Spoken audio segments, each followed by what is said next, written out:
everyone.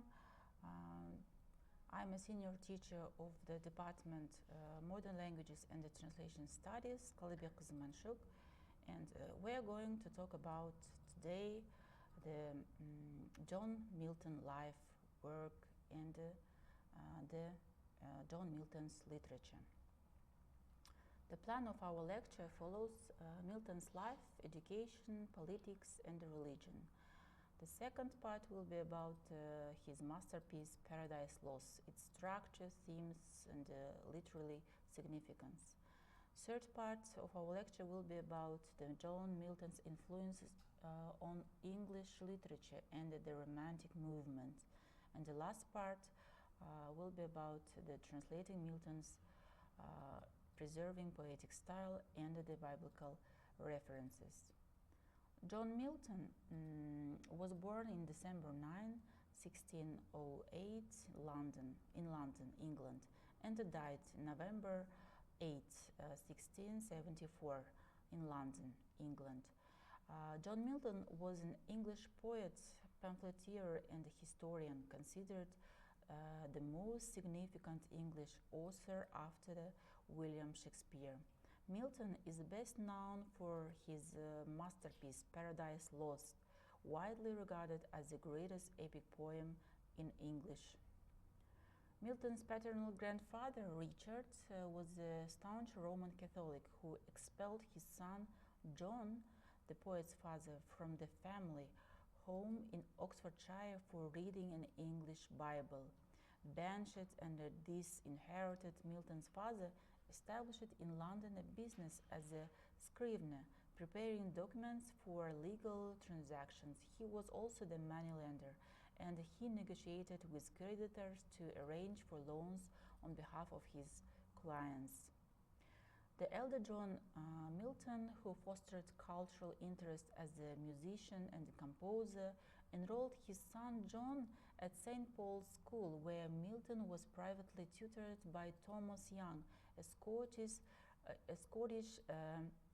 Presbyterian who may have influenced his gifted student in religion and politics, while they maintained contact across subsequent decades.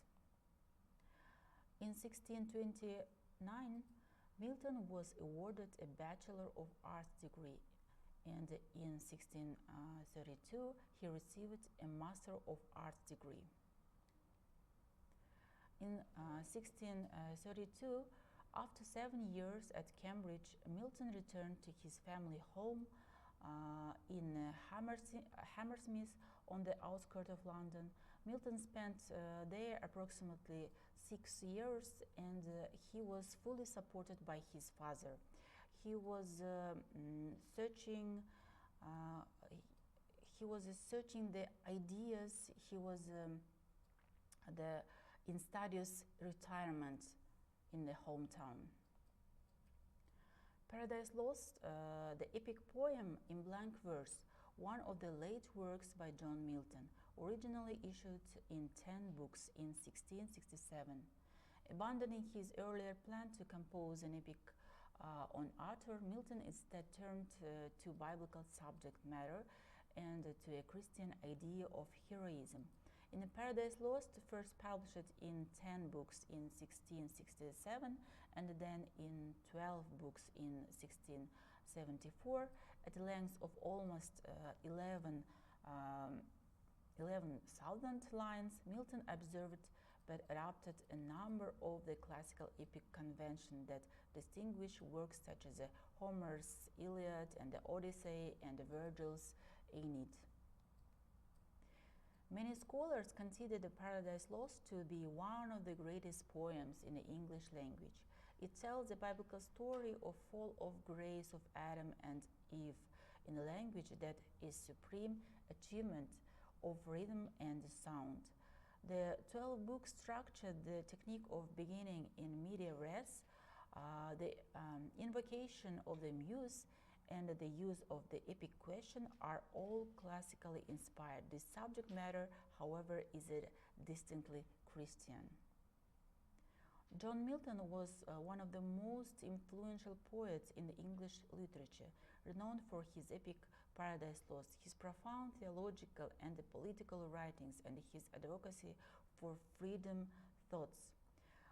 The themes of the Milton's work are the free will, temptation, rebellion, the nature of evil, and the human suffering. For instance, in Paradise Lost, the portrayal of Satan as a tragic rebellion figure was innovative and complex, portraying Satan as a symbol of defiance and individual freedom. John Milton's influence on the English literature, especially the Romantic movement, is profound and far-reaching.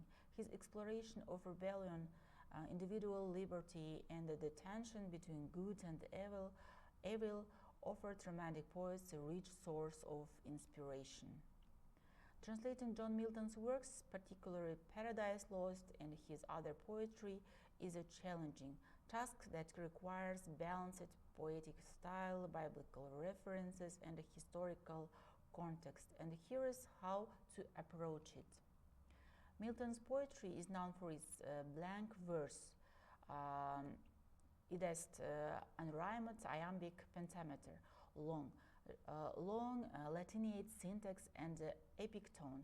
A good translation should first retain the rhythm of the original, even if the exact matter can be replicated. And the second, maintain the elevated diction and complex sentence structures where possible. And the last, advice to avoid overly modern or colloquial language that would disrupt the grandeur of the text. Milton frequently alludes to both of Bible and the classical mythology. Ensure that the biblical references align with the widely accepted translations, such as the King James Bible, with Milton's used. Maintain the connection to Greek and the Roman epics, and when Milton, imitate them. If needed, use footnotes or commentary to clarify references that might be obscure their target language. We have come to the end of our lecture. Thank you for your attention.